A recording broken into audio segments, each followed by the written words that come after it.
Hi everyone, I'm Carrie Gill, your Section 5 president.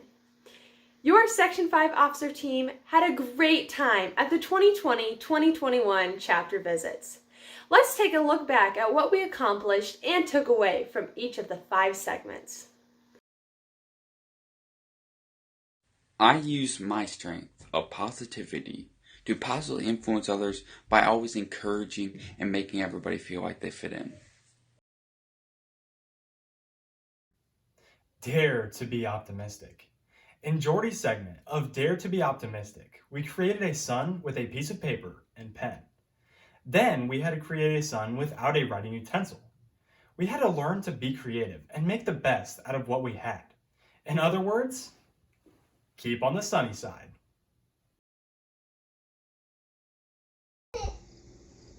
In Emma's segment, Dare to be Resilient, we did regular jumping jacks and one-legged jumping jacks to show how even with obstacles, we are still able to thrive in our current situations. This year, I will be resilient by putting my best foot forward and always being positive.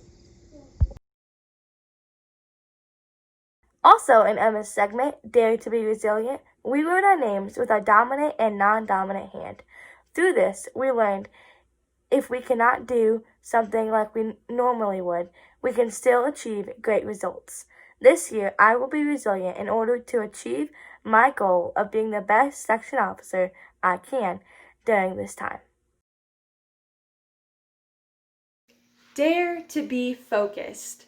We learned how to recognize the distractions in our lives in order to better manage them. One distraction in my life, which is probably pretty common, is my phone. In Margaret's segment in Dare to be United, we tore up a piece of paper and wrote one simple statement: I believe in the future of agriculture.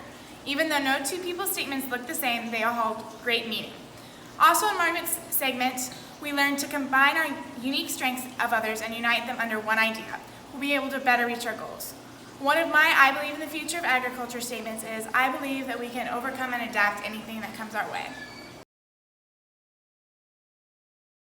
As your Major State Officer team mentioned in chapter visits, goal cards are a great way to organize your thoughts and stay focused on your goal. Our team would like to take this opportunity to share our goals with you. My short-term goal is to advance past districts in proficiency awards. An example of a midterm goal is, in 1 year, I will get my driver's license. My example of a long-term goal is to be accepted into the colleges that I'm applying to. Thank you for being actively engaged in chapter visits. We can't wait to see what you accomplish in Section 5 and beyond.